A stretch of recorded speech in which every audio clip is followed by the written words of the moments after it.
नया कॉन्सेप्ट समझेंगे contract costing.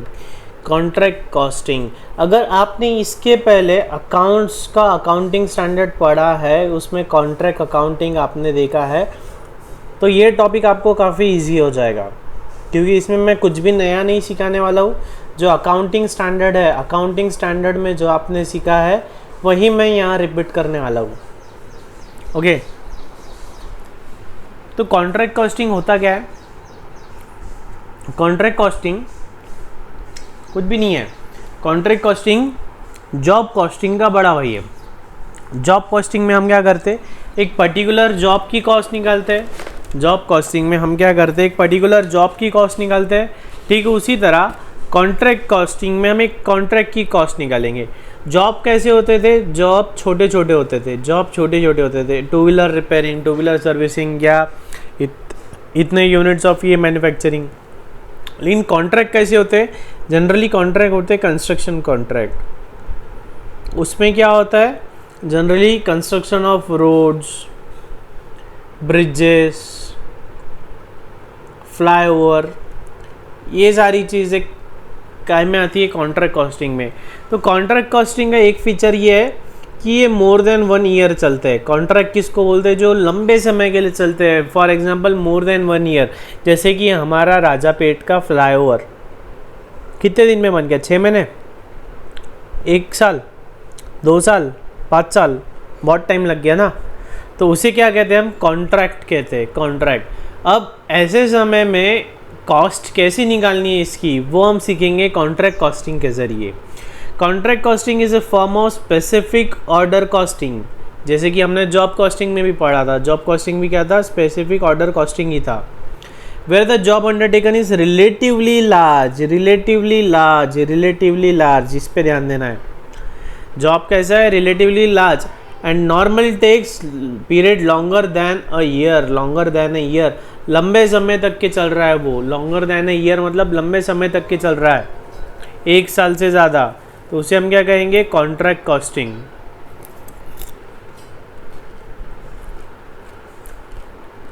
तो ये आपको रीड करना है, एक बार रीड कर लो इसको।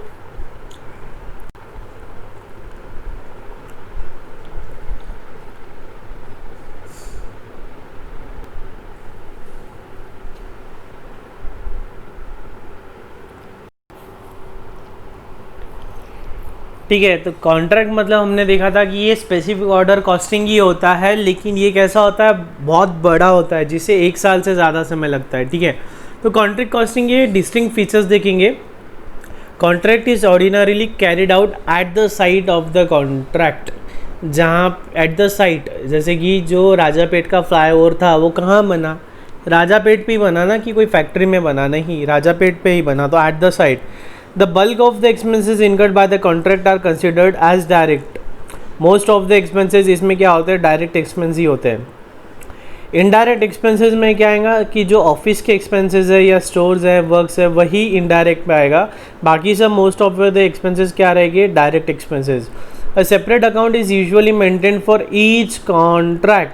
हम कॉन्ट्रैक्ट ही अकाउंट बना लेंगे, कॉन्ट्रैक्ट अकाउंट, कॉन्ट्रैक्ट, हर कॉन्ट्रैक्ट का एक एक अकाउंट बना लेंगे हम। Contract 1 account debit, contract 1 account, contract 2 account, या राजापेट फ्लाईओवर कॉन्ट्रैक्ट, ऐसे अलग अलग कॉन्ट्रैक्ट्स के अकाउंट बना लेंगे। तो ऐसा तो सर हम जॉब कॉस्टिंग में भी करते थे ना, कि हर जॉब का अलग अलग जॉब कार्ड बनाते थे। यहाँ पे बाकायदा कॉन्ट्रैक्ट अकाउंट बना लेंगे। The number of contracts undertaken by contractor at a time is usually few. एक टाइम पे कोई भी कॉन्ट्रैक्टर 5, 10, 20, 25 कॉन्ट्रैक्ट ही लेता है, क्योंकि बहुत बड़ा काम होता है, बहुत महंगा काम होता है। The cost unit is contract costing is the contract itself. जैसे कि अभी तक यूनिट्स क्या देख रहे थे हम? हम क्या देख रहे थे? पर यूनिट, पर लीटर, ऐसा देख रहे थे। लेकिन यहाँ पे यूनिट क्या आएगा? Contract itself. एक कॉन्ट्रैक्ट्स की टर्म में गिनती हो रही है। A contract takes longer period to complete and the result of the contract can be known easily only after the completion of the contract. A contract takes longer period to complete and the result of the contract मतलब profit है या loss है? And the result of the contract can be known only after the completion of the contract. Profit या loss हमें ऐसा समझ में नहीं आता जब तक कॉन्ट्रैक्ट कंप्लीट हो नहीं होता है ना।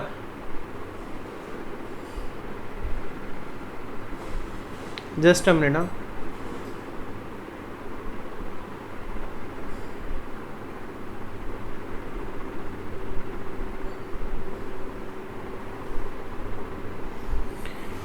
सो कॉन्ट्रैक्ट ख़त्म होने के बाद ही हमें उसकी प्रॉफिट है या लॉस है ये समझ में आता है। To have a better control over the contract and the cost it is necessary to have an idea of profitability of the contract at regular interval or at least in a year. For this purpose a contractor needs to calculate expected profit or notional profit for a contract। देखो ये क्या बोलता है कि हमें profit या loss तो पूरा ख़त्म होने के बाद ही समझ में आएगा, प्रॉफिट है कि लॉस है पूरा ख़त्म होने के बाद ही समझ में आएगा। लेकिन ऐसे में अगर लॉस है और ख़त्म होने के बाद हमें पता चला कि यहाँ तो 1000 करोड़ का लॉस हो गया, हम तो दिवालिया निकल जाएंगे ना, तो ये गलत बात है। तो हम क्या करेंगे, रेगुलर इंटरवल पे 3 महीने में, 6 महीने में, 1 साल में हम क्या करेंगे, नोशनल प्रॉफिट कैलकुलेट करेंगे। मतलब कैसे करेंगे वो अभी मैं बताऊंगा आपको। हर साल की साल हम अकाउंट्स को क्लोज करेंगे और देखेंगे एज ऑफ नाउ प्रॉफिट है या लॉस है, ठीक है। तो देखेंगे, थेरी आपको पढ़ लेना है, बची भी 2-3 लाइन, सिंपल है, कुछ नया नहीं बोला है उसमें। Recording of contract cost, contract की कॉस्ट को हम रिकॉर्ड कैसे करते हैं, तो देखेंगे मटेरियल कॉस्ट, वैसे ही अभी तक जैसे कर रहे थे वैसे ही रिकॉर्ड करना है, थोड़ा सा अलग है इसमें बस। Material cost, all materials supplied from stores और purchase directly for the contract are debited to the concern contract account. हमने ऊपर पढ़ा कि हर कॉन्ट्रैक्ट का हम एक अकाउंट बना लेते हैं, हम हर कॉन्ट्रैक्ट का एक अकाउंट बना लेते हैं। तो कॉन्ट्रैक्ट अकाउंट, ठीक है, कॉन्ट्रैक्ट नंबर लिख दिया हमने, कॉन्ट्रैक्ट अकाउंट। तो जितना भी मटेरियल ख़रीदा है वो हम कहाँ डाल देंगे, कॉन्ट्रैक्ट अकाउंट डेबिट तो कॉस्ट लेजर कंट्रोल अकाउंट, या हमारे स्टोर में से इशू कर रहा है तो क्या क्रेडिट होगा, टू स्टोर्स लेजर कंट्रोल, है ना। किसको चार्ज कर रहे हैं हम, कॉन्ट्रैक्ट को, तो कॉन्ट्रैक्ट अकाउंट हो जाएगा डेबिट, है सिंपल एकदम, yes. In the case of transfer of excess material from one contract to another contract, cost of these excess material are adjusted on the basis of material transfer note। वही हम एक department से दूसरे department में transfer करते थे तो हम क्या करते थे, मटेरियल ट्रांसफ़र नोट दे देते थे। तो उसी तरह जो डिपार्टमेंट को मटेरियल ट्रांसफ़र हो रहा है वो डिपार्टमेंट अकाउंट डेबिट, और जो डिपार्टमेंट ट्रांसफ़र कर रहा है तो वो डिपार्टमेंट अकाउंट क्रेडिट। मतलब जो कॉन्ट्रैक्ट को मटेरियल ट्रांसफ़र हो रहा है तो वो कॉन्ट्रैक्ट को डेबिट करेंगे, और जिस कॉन्ट्रैक्ट से ट्रांसफ़र हो रहा है वो कॉन्ट्रैक्ट को क्रेडिट करेंगे।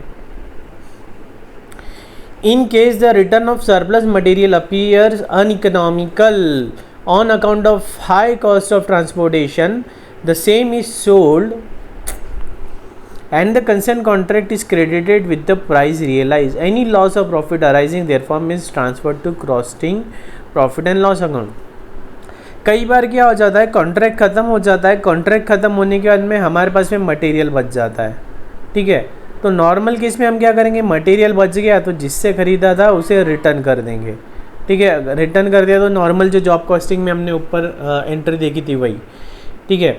लेकिन अगर कई बार क्या होता है, रिटर्न करना हमारे लिए इकोनॉमिकली फिजिबल नहीं है। जैसे कि कोई कंस्ट्रक्शन कॉन्ट्रैक्ट है, हम कोई बड़ा बंगलो बना रहे हैं, जस्ट अ मिनट, हाँ 1 मिनट होल्ड करो।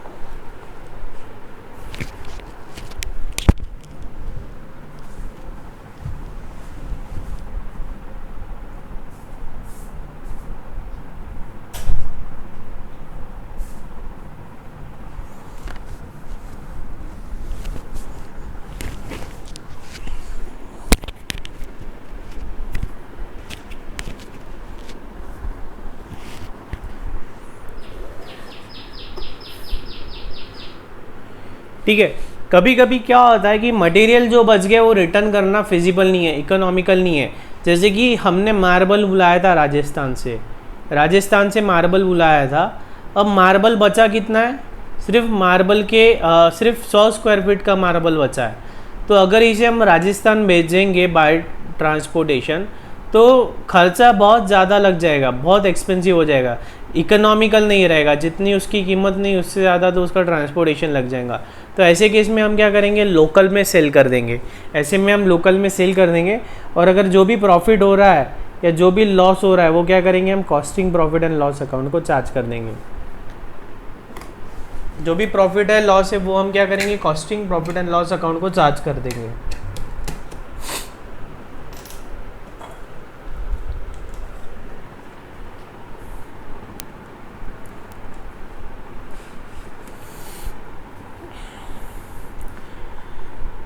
Any loss of material due to theft और डिस्ट्रक्शन, अगर थेफ्ट हो रहा है या ख़राब हो रहा है मटेरियल तो वो क्या करेंगे costing profit and loss account को चार्ज कर देंगे, कॉन्ट्रैक्ट अकाउंट को क्रेडिट कर देंगे।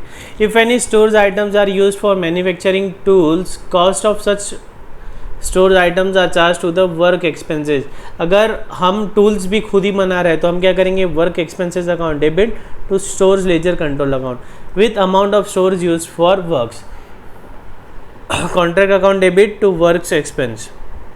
देखो पहले क्या किया हमने, अगर टूल्स को बनाया तो हमने work expense account debit to stores ledger, तो ये टूल्स हमारे बुक्स में खड़े हो गए।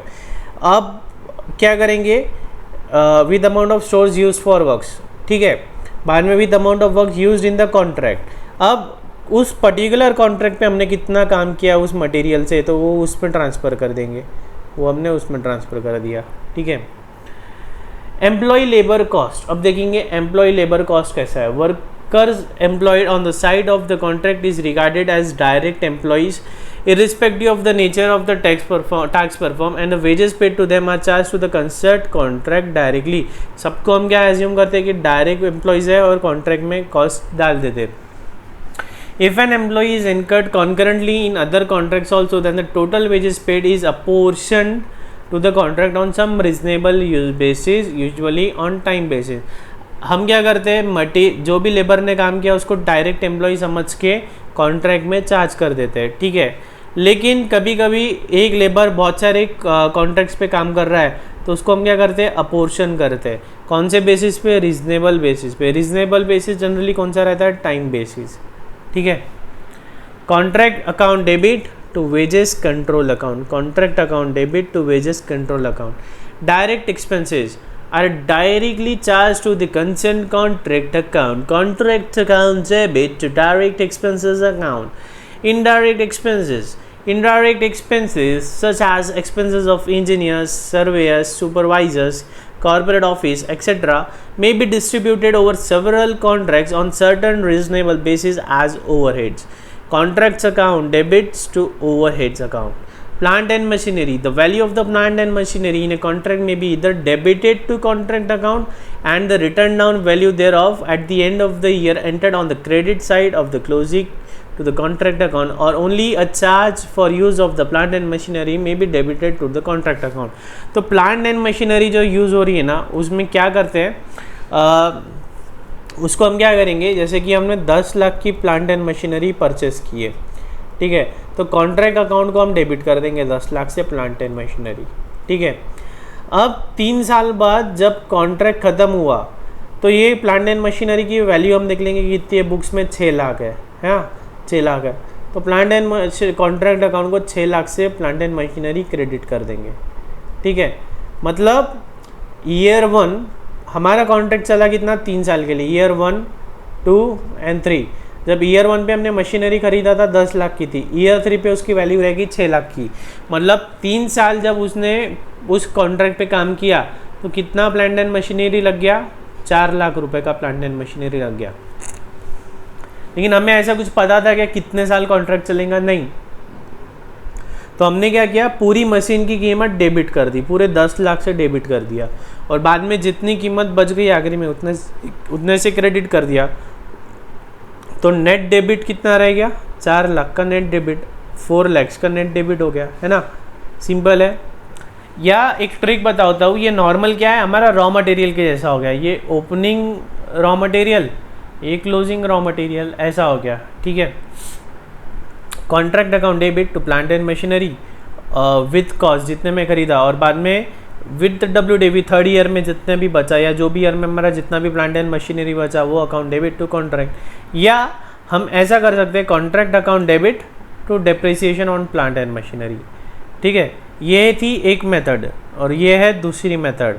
दूसरी मेथड क्या बोलती है कि पूरा 10 लाख चार्ज मत करो, ठीक है, हर साल प्लांट एंड मशीनरी पे जितना डिप्रिसिएशन है उतना कॉन्ट्रैक्ट अकाउंट में चार्ज कर दो। डिप्रिसिएशन मतलब होता ही क्या है, डिप्रिसिएशन मतलब वही है ना कि एक साल में उसका कितना वैल्यू कम हुआ, या यूँ बोल दो कि हमने कितना यूज़ किया।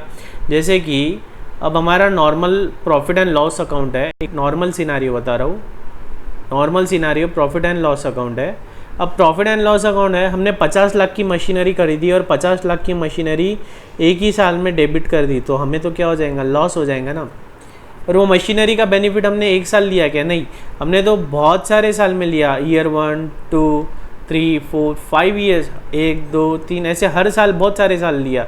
मान लो हमने 5 साल लिया, तो हम क्या करते, ये 50 लाख थोड़ा थोड़ा हर साल डिप्रिशिएट होना था, थोड़ा थोड़ा हर साल चार्ज होना था, तो इसको हम क्या करते, डिप्रिशिएट करते, थोड़ा थोड़ा हर साल में चार्ज कर देते, तो ये क्या हो गया, डिप्रिसिएशन हो गया। ठीक है, तो सेकेंड मेथड क्या थी, डिप्रिसिएशन ही चार्ज कर दो सिर्फ। उसके बाद है sub contract. Sub contract cost are also debited to the contract account, contract account debit to cost of sub contractor. कई बार क्या होता है कि मेन कॉन्ट्रैक्टर एक होता है जिसे कॉन्ट्रैक्ट मिलता है, फिर वो क्या करता है, उसके हाथ के नीचे छोटे छोटे दूसरे कॉन्ट्रैक्टर्स को काम दे देता है, तो उससे हम क्या बोलते हैं, सब कॉन्ट्रैक्टर। ठीक है, एक्स्ट्रा वर्क। कई बार क्या होता है कि मान लो हम घर बना रहे, घर बनाने का एक कॉन्ट्रैक्ट हमने किसी को दिया है, ठीक है, घर बनाने का अपन ने किसी को कॉन्ट्रैक्ट दिया है। बाद में जब घर बन के रेडी हो रहा है तब हमें लग रहा है कि यार घर के साथ साथ हमें लेबर्स का क्वार्टर भी चाहिए, एक लेबर्स का भी क्वार्टर चाहिए। तो हम क्या करते हैं, उस कॉन्ट्रैक्टर को बोलते हैं कि यार एक लेबर्स का क्वार्टर भी बना दे। तो क्या ये फ्री में बना देगा कि नहीं, ये क्या हो गया, एक्स्ट्रा वर्क। जब घर बना रहे थे तब डिसाइडेड था कि लेबर क्वार्टर बनाने का नहीं, लेकिन जब घर बनने को आया तब हमें रियलाइज़ हुआ कि एक रूम और चाहिए लेबर्स क्वार्टर बोल के, तो फिर हमने क्या किया, एक्स्ट्रा वर्क। इसे हम क्या बोलेंगे, एक्स्ट्रा वर्क बोलेंगे। ठीक है, इसे हम क्या बोलेंगे, एक्स्ट्रा वर्क। ओके, ठीक है। Meaning of the terms used in the contract costing. Contract costing में कुछ अलग टर्मिनोलॉजी यूज होती है, उनके मीनिंग्स हम समझ लेंगे। Work in progress, work in progress, work in progress in contract costing refers to the contract which is not complete at the reporting date. जैसे कि राजापेट का हवाई पुल अभी तो बन गया है, लेकिन जब बनने का था तो इतने साल से वो क्या था, वर्क इन प्रोग्रेस, उसका काम चालू था, धीरे धीरे से ही सही उसका काम क्या था, चालू था, है ना, तो उसे हम क्या कहते थे, work in progress. In contract account the value of work in progress consist of work completed, जितना काम कंप्लीट हो गया, बोथ सर्टिफाइड एंड अनसर्टिफाइड। ये क्या होता है अभी आगे समझेंगे हमको, सर्टिफाइड। ठीक है, the cost of work not yet completed and the amount of estimated notional profit. ठीक है, in the balance sheet the work in progress is usually shown under two heads, certified and uncertified. The cost of work completed and certified and the profit credited will appear under the head certified work in progress, while the completed work not yet certified, cost of material, employee and other expenses which has not yet reached the stage of completion are shown under the head uncertified work in progress. अब देखिए cost of work certified और value of work certified मतलब क्या होता है। तो देखो जैसे कि क्या है कि अब कॉन्ट्रैक्ट चल रहा है लंबे समय के लिए, मान लेते 3-5 साल के लिए हमारा कॉन्ट्रैक्ट चल रहा है, तो क्या कॉन्ट्रैक्टर को पेमेंट कॉन्ट्रैक्ट खत्म होने के बाद मिलेगा क्या? 500 करोड़ का कॉन्ट्रैक्ट है, तो क्या कॉन्ट्रैक्टर को जो भी पेमेंट है कॉन्ट्रैक्ट खत्म होने के बाद मिलेगा क्या? नहीं, ऐसे से तो वो बर्बाद हो जाएगा, है ना, ऐसे से तो वो बर्बाद हो जाएगा, है ना।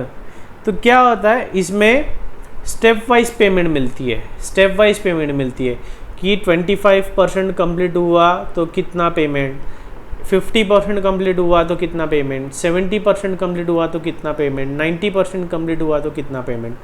अब कॉन्ट्रैक्टर तो यही बोलेगा कि मेरा 90% कंप्लीट हो गया है या मेरा 70% कंप्लीट हो गया, मतलब मैक्सिमम कंप्लीट हुआ है, ऐसा बोलेगा ना, कि क्योंकि जितना ज़्यादा परसेंटेज कंप्लीट हो गया उतना ज़्यादा पेमेंट मिलेगा। तो ऐसा नहीं होना चाहिए। तो इसके लिए कौन आता है, जो भी कॉन्ट्रैक्टी है, मतलब जिसने कॉन्ट्रैक्ट दिया है वो उसके इंजीनियर को भेजता है, वो उसके इंजीनियर को भेजता है, वो उसका इंजीनियर आता है साइट पे और असेस करता है कि कॉन्ट्रैक्ट एक्चुअल में कितना हुआ है, एक्चुअल में कॉन्ट्रैक्ट कितना हुआ है। कॉन्ट्रैक्टर बोलता है 50% हुआ है, तो हो सकता है इंजीनियर के हिसाब से वो सिर्फ 40% हुआ होगा। तो ऐसे केस में 40% पे जितना पैसा रिलीज़ होना था उतना ही पैसा रिलीज़ होता है। तो ऐसे केस में 40% क्या हो गया, वर्क सर्टिफाइड हो गया। ऐसे केस में 40% क्या हो गया, वर्क सर्टिफाइड। लेकिन हमारे हिसाब से, कॉन्ट्रैक्टर के हिसाब से तो 50% कंप्लीट हुआ है, तो हम क्या बोलेंगे 40% क्या हो गया, वर्क सर्टिफाइड, और बचा हुआ 10% क्या रह गया, वर्क अनसर्टिफाइड। बचा हुआ 10% क्या रह गया, वर्क अनसर्टिफाइड। ठीक है, तो यही था वर्क सर्टिफाइड और uncertified. The expert based on his assessment certifies a work completion in the terms of percentage of total work. ठीक है, द कॉस्ट और value of certified portion is calculated and is known as the cost of work certified और value of work certified respectively. Mathematically value of work certified equals to value of contract into work certified percentage. ठीक है, मान लो अगर हमारा 100 करोड़ का contract है, जो work certify होता है वो कैसा होता है, परसेंटेज में होता है। तो मान लो उसने बोला 60% वर्क सर्टिफाइड हुआ, हमारा कॉन्ट्रैक्ट है कितने का, 100 करोड़ का, तो मतलब कितने करोड़, कितनी वैल्यू का वर्क सर्टिफाइड हो गया हमारा, 60 करोड़ का, है ना, 60 करोड़ का। सिंपल है। कॉस्ट ऑफ वर्क सर्टिफाइड, ये तो हो गया हमारा सेल्स वैल्यू, वैल्यू मतलब हो गया सेल्स वैल्यू, जितने में हमने कॉन्ट्रैक्ट की डील फाइनल किया है। लेकिन उसमें हमारा कुछ प्रॉफिट भी तो होगा ना, प्रॉफिट काटने के बाद में सेल प्राइस माइनस प्रॉफिट क्या आ जाता है, हमारा कॉस्ट। तो कॉस्ट ऑफ वर्क सर्टिफाइड कितना होगा, cost of work to date minus cost of work certified uncertified plus material in hand plus plant at side. देखो हम क्या करते हैं, कॉन्ट्रैक्ट अकाउंट बनाते हैं, तो जो भी मटेरियल लाया डेबिट किया, है ना, और जो भी प्लांट मशीनरी लाई डेबिट किया, तो ये आ गया हमारा 100 रुपया। लेकिन मतलब 100 रुपया आ गया, तो हमारा वर्क सर्टिफाइड कितना होना चाहिए, वर्क कंप्लीट एक्चुअल में कितना हुआ है 100, लेकिन उन्होंने सर्टिफाई किया है सिर्फ 80, उन्होंने सिर्फ 80 सर्टिफाई किया है। ठीक है, तो इसका मतलब क्या होगा,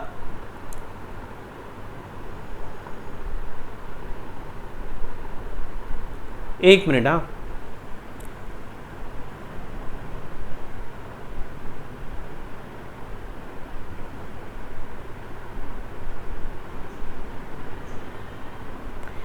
हाँ, तो ये क्या बोलता है, कॉस्ट ऑफ वर्क सर्टिफाइड मतलब cost of work to date, आज तक कितना खर्चा हुआ है हमारा खर्चा कितना हो गया है 100, लेकिन ये पूरा 100 का खर्चा उन्होंने सर्टिफाई किया कि नहीं, उन्होंने तो खर्चा सर्टिफाई थोड़ा कम किया है। तो हम 100 में से क्या माइनस कर देंगे, जितना उन्होंने अनसर्टिफाई किया, मतलब जितना उन्होंने सर्टिफाई नहीं किया है, माइनस जितने का मटेरियल हमारे पास रखा हुआ है अभी भी जो यूज़ नहीं किया, माइनस जितनी हमारी प्लांट एंड मशीनरी की कीमत है। जाहिर सी बात है ना, ये मटेरियल हमने चार्ज कर दिया कॉन्ट्रैक्ट को, लेकिन अभी तक मटेरियल यूज़ हुआ है क्या, नहीं हुआ, तो ये तो हमारी इन्वेंट्री जो हुई ना, तो ये तो कॉस्ट में आना ही नहीं चाहिए अभी, इसलिए ये माइनस किया है। ठीक है, cost of work uncertified, it is always shown as the at cost price. ठीक है, it represent the cost of work which has been carried out by the contractor but has not been certified. Cost of work uncertified मतलब हमने कर दिया है लेकिन अभी तक वो वैल्यूअर ने सर्टिफाई नहीं किया है। ठीक है, टोटल कॉस्ट इतना लगा है, cost of work certified less कर देंगे, मटेरियल हैंड में जो बचा है वो less, plant at side lace कर दिया, तो कॉस्ट ऑफ वर्क अनसर्टिफाइड। तो कॉस्ट ऑफ वर्क अनसर्टिफाइड यही फॉर्मूला है, इसी फॉर्मूले को रीशफल किया हमने। ठीक है, प्रोग्रेस पेमेंट मतलब क्या है कि हमें जो पेमेंट मिलती है वो धीरे धीरे से मिलती है, जितना जितना वर्क सर्टिफाइड होता है ऐसा किस्तों में पैसा मिलता है हमें, जैसे जैसे वर्क सर्टिफाइड हुआ वैसे वैसे हमें पैसा मिलेगा।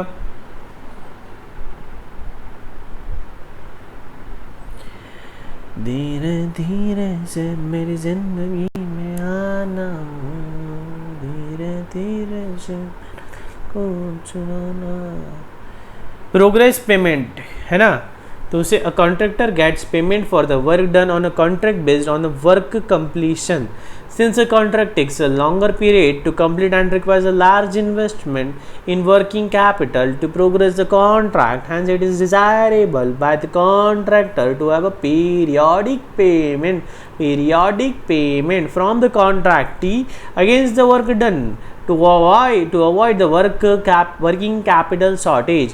For this, the contractor requires into an agreement with the contractee and agree on the payment on some reasonable basis, which generally includes the percentage of the work completion as certified by any expert. ये क्या बोलते जी, ये क्या बोलते कि हमारा जो contractor रहता वो बहुत महंगा रहता, उसमें लार्ज इन्वेस्टमेंट लगती, लंबा समय लगता, तो हमें पेमेंट की तो ज़रूरत पड़ती ना जी। तो इसलिए हम क्या करते, समय समय पे पीरियोडिक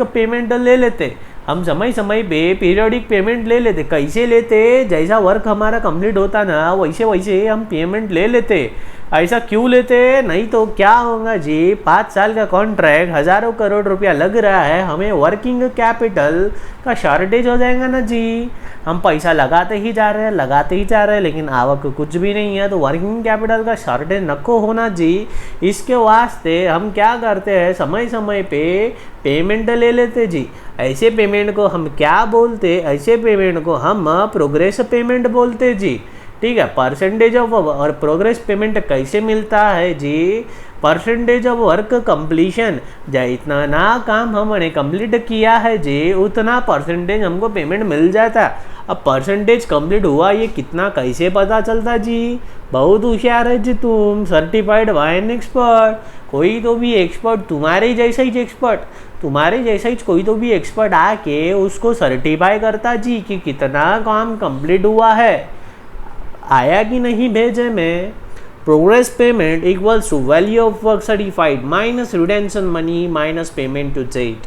अब ये देखेंगे रिटेंशन मनी क्या है। रिटेंशन मनी एक और नया वर्ड हमने सीख लिया है,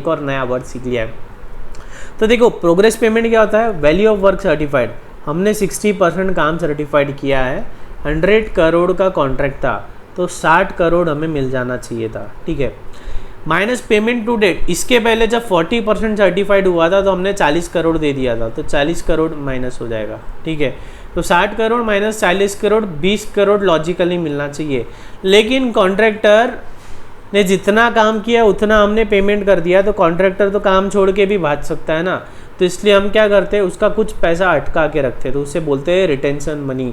तो मान लो 10 करोड़ है वो, ठीक है, तो उसे कितना मिलेगा, 10 करोड़ मिलेगा सिर्फ। ठीक है, रिटेंशन मनी, तो ये आपने पढ़ना, रिटेंशन मनी क्या है कि रिटेंशन मनी हम कुछ उसका पैसा अटका के रखते हैं। कई बार क्या होता है कि उसने कुछ काम गलत कर दिया, हमने अगर उसे पूरा पैसा दे दिए तो फिर तो वो राजा बन जाएगा, है ना।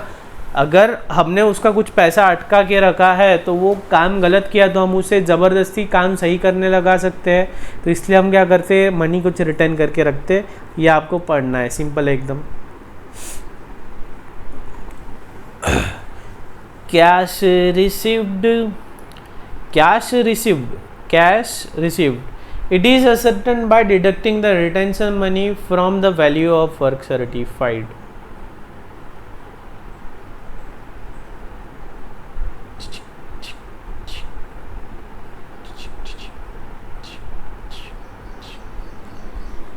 Cash received, it is ascertained by deducting the retention money from the value of work certified. हमने 60 करोड़ का काम सर्टिफाई किया था, रिटेंशन उन्होंने कितना किया, 10 करोड़, तो हमें पैसा कितना मिल गया, 50 करोड़। नोशनल प्रॉफिट हमें कब पता चलेगा, 5 साल के बाद में, जब हमारा वर्क कंप्लीट होगा। लेकिन हमने पहले ही पैराग्राफ में पढ़ा था, हम time to time estimated profit निकाल लेते हैं, notional profit. It represents the difference between the value of work certified and the cost of work certified, it is determined. तो हम क्या करते हैं, जितना हमारा कॉन्ट्रैक्ट सर्टिफाइड हो गया, जैसे कि हमारा 60% का काम सर्टिफाइड हो गया, तो 60 करोड़ का हमारा सेल का बिल जनरेट हो गया, तो हम देखते हैं 60% कंप्लीट करने के लिए हमारा कॉस्ट कितना लगा है। कॉस्ट हमारा लगा है 5 करोड़, तो हमारा नोशनल प्रॉफिट कितना हो गया, 10 करोड़, और उसके बेसिस पे हम निकालते हैं estimated profit. It is the excess of the contract price over the estimated total cost of the contract. ठीक है, मतलब टोटल हमारा जो 100 करोड़ का कॉन्ट्रैक्ट है, और हम एस्टिमेट करते हैं कि 100 करोड़ का कॉन्ट्रैक्ट कंप्लीट करने को हमको कितना पैसा लगेगा, हम सोचते हैं 85 करोड़ में पूरा कॉन्ट्रैक्ट हो जाएगा, तो 15 करोड़ क्या है, मुनाफा, प्रॉफिट। ठीक है, क्या है मुनाफा, प्रॉफिट।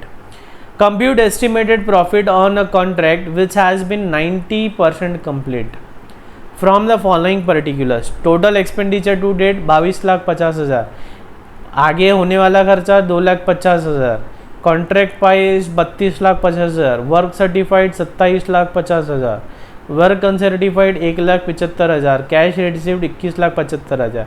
हमें क्या करना है, एस्टिमेटेड प्रॉफिट निकालना है। तो सिंपल है, कॉस्ट लग कितनी गई 22,50,000, कितना खर्चा हो गया है 22,50,000 का खर्चा हो गया है, और कितना खर्चा होने वाला है 2,50,000। अब टोटल खर्चा कितना होने वाला है 25 लाख का, 25 लाख का खर्चा होने वाला है। और कॉन्ट्रैक्ट प्राइस है कितनी 32,50,000, कॉन्ट्रैक्ट प्राइस है 32,50,000।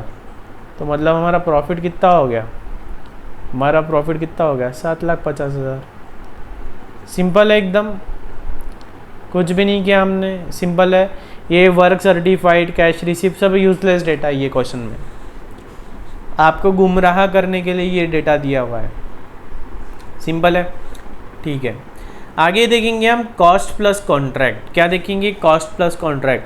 Cost plus contract is a contract where the value of the contract is determined by adding an agreed percentage of the profit to the total cost.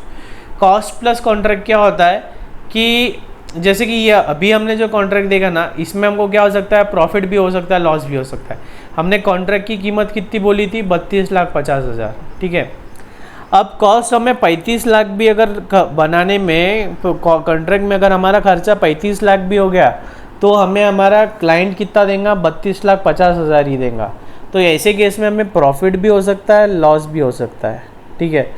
तो इसके अलावा एक दूसरे टाइप का contract रहता है जिसे बोलते हैं हम कॉस्ट प्लस कॉन्ट्रैक्ट। तो उसमें डिसाइड हो जाता है 20% हमारा प्रॉफिट रहेगा, ठीक है। तो 20% का है, तो वो कॉन्ट्रैक्ट पे जितनी भी कॉस्ट लगेंगी, जितने भी रुपयों से वो कॉन्ट्रैक्ट बनेगा, तो उसमें 20% मतलब उसका 20% हमारे को मिल जाने को ना, हमारी फीस कितनी हो जाएंगी उसका 20%। तो उससे क्या बोलते हैं हम, cost plus plus plus cost plus contract, ठीक है। तो इसका फीचर क्या है, एडवांटेजेस क्या है, contractor is assured of fixed percentage of profit. हमें गारंटी रहती है कि हमें इतना परसेंटेज प्रॉफिट तो मिलने ही वाला है, ठीक है। ये जनरली कहाँ देखते हैं आप, फर्नीचर के केस में। फर्नीचर के केस में अगर आपने देखा होगा, आपका घर या दुकान का फर्नीचर हो रहा होगा, तो जो फर्नीचर वाला है, अगर बड़ा कॉन्ट्रैक्ट होगा मतलब पूरे घर का फर्नीचर करना होगा, तो फर्नीचर वाला क्या बोलता है 30%। अभी मार्केट का रेट चल रहा है 30%। तो जितने भी रुपयों का फर्नीचर लेके आता है वो, मतलब फर्नीचर मतलब प्लाईवुड, माइका, फेविकॉल से फेविकॉल, नट, बोल्ट, चीज़ल, जो भी चीज़ लाता है उसकी जितनी भी कॉस्ट लग जाती है उसका 30% उसकी मजूरी होती है, ठीक है। It is useful specially when the work to be done is not definitely fixed. हमें अगर पता नहीं है कि कितना काम होने वाला है तो हम प्राइस कैसे डिसाइड करेंगे, सीधा कॉस्ट प्लस कॉन्ट्रैक्ट मेथड ले लेंगे। Contractee can ensure himself about the cost of the contract as he is empowered to examine the books and the documents of the contractor to ascertain the veracity of the cost of the contract। अब ऐसे में जो कॉन्ट्रैक्टी है, जो contractor है, वो क्या चाहेगा कि कॉस्ट ज़्यादा से ज़्यादा लगे। जितनी ज़्यादा कॉस्ट लगेंगी उतना, जैसे कि मान लो 1 करोड़ कॉस्ट लग रही है और हमारा है 30%, तो 1 करोड़ का 30% मतलब हमें 30 लाख मिलेगा। कॉस्ट लगेंगी 1 करोड़ 50 लाख, 1 करोड़ 50 लाख, तो 1 करोड़ 50 लाख का 30% म्हणजे 45 लाख हमें मिलेगा। तो ज़्यादा पैसा कब मिलेगा हमें, जब ज़्यादा कॉस्ट होंगी। तो हम क्या चाहेंगे कि कॉस्ट ज़्यादा से ज़्यादा हो। तो ऐसे केस में जो कॉन्ट्रैक्टी है वो क्या है, कॉन्ट्रैक्टर के बुक्स ऑफ अकाउंट चेक कर सकता है कि एक्चुअल में कॉस्ट कितनी लगी है। अगला देखते हैं हम escalation clause in a contract. Escalation clause in a contract, जैसे कि अगर ये तो हो गया हमारा कॉस्ट प्लस कॉन्ट्रैक्ट, ठीक है। ऐसा अगर हमारा नॉर्मल कॉन्ट्रैक्ट है, नॉर्मल कॉन्ट्रैक्ट हमने दिया हुआ है 100 करोड़ का, नॉर्मल कॉन्ट्रैक्ट हमने लिया है 100 करोड़ का, ठीक है। अब कॉन्ट्रैक्ट चलने वाला है 5 साल तक के, कॉन्ट्रैक्ट चलने वाला है 5 साल तक के। लेकिन आपको पता है तेज़ी मंदी चलती है, महंगाई दिन ब दिन महंगाई आ रही है, तो हमने कोटेशन 100 करोड़ का कब दिया है? आज दिया है। 100 करोड़ का कोटेशन हमने कब दिया है? आज दिया है। आज लोहे के भाव कितने हैं? 100 रुपये किलो है। सीमेंट की बैग का भाव कितना है? 300 रुपये है, ठीक है। और जो भी मटेरियल लगते हैं उसके भाव ऐसे ही है, समझो, ठीक है। लेकिन आज से 4 साल बाद हो सकता है कि सीमेंट के भाव 500 रुपये हो जाए, लोहे के भाव 100 से बढ़ के सीधा 200 हो जाए। अगर ऐसा हुआ तो हमारा कॉन्ट्रैक्ट तो 100 करोड़ में भी कंप्लीट नहीं होगा, हम तो लॉस में चल जाएंगे। कॉन्ट्रैक्ट कंप्लीट करने को हमें लग जाएगा 120 करोड़ और कॉन्ट्रैक्ट की कीमत डिसाइड हुई है 100 करोड़, तो हमें तो बैठे बैठे 20 करोड़ का क्या हो गया? नुकसान हो गया। बैठे बैठे 20 करोड़ का नुकसान हो गया। तो ऐसे केस में क्या होता है?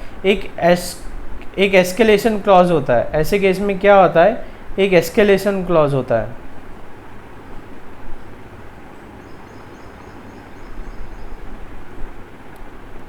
एस्केलेशन क्लॉज क्या बोलता है कि अगर किसी भी प्रोडक्ट, किसी भी मटेरियल का प्राइस, जो भी क्लॉज में लिखा हूँ, मैं एक एग्जांपल बता रहा हूँ, अगर रॉ मटेरियल का प्राइस 10% से बढ़ गया, जैसे कि 100 रुपये का 109 हुआ तो चलता है, तो 100 करोड़ ही मिलेंगे।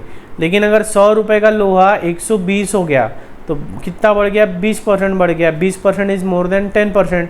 तो हम क्या करेंगे? ये जो 100 करोड़ है ना, ये 100 करोड़ को भी बढ़ा देंगे, थोड़ा सा रेट रिवाइज हो जाएगा।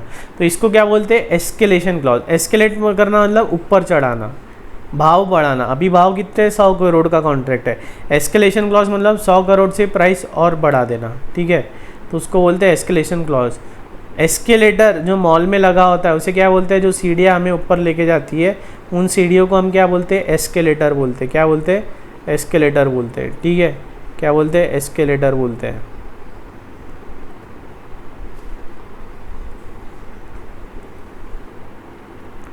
ठीक है, तो इसको बोलते हैं escalation clause. Illustration 4, the following expenses were incurred on a contract. Material is purchase, 6 lakh का मटेरियल है। Material drawn from store, wages, plant issued, chargeable expenses, apportioned indirect expenses. A contract was for rupees 20 lakhs and it commenced on January 1st, 2008. The value of the work completed and certified till 30th November was 13 lakhs. ठीक है, 20 लाख का contract है। कब चालू हुआ था?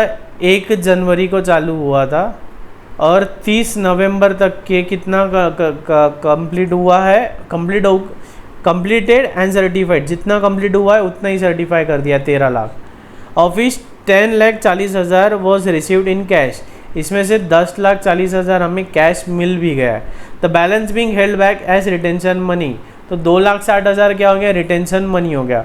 The value of the work completed subsequent to the architect certificate but before 31 December was 60,000। ठीक है, नवंबर में हमको सर्टिफिकेट दिया आर्किटेक्ट ने, उसके बाद में दिसंबर में हमने 60,000 का और काम कर लिया है। ठीक है, there was also the lying on the site material.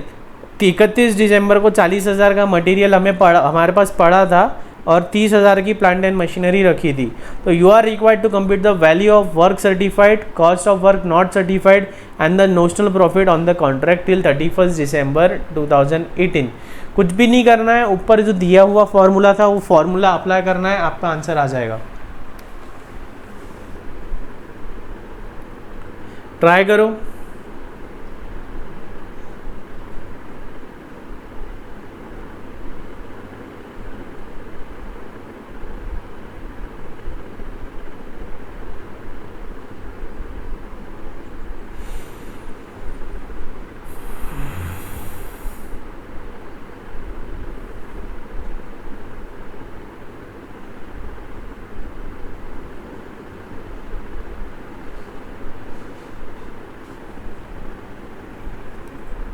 Try करो, सिंपल है, ऊपर का फॉर्मूला अप्लाई करो, आंसर आ जाएगा।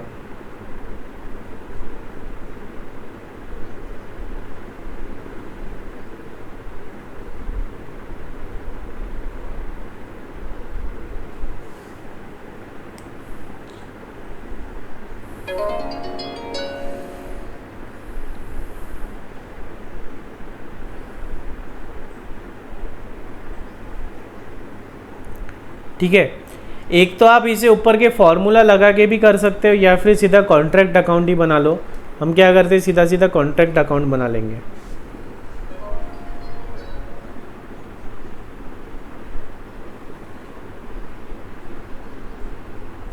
चलो स्केल पेंसिल निकालो, कॉन्ट्रैक्ट अकाउंट बनाओ।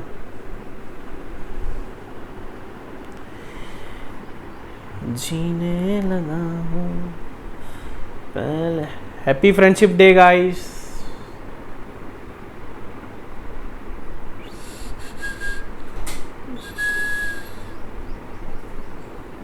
ठीक है, हमने क्या किया, कॉन्ट्रैक्ट अकाउंट बना लिया।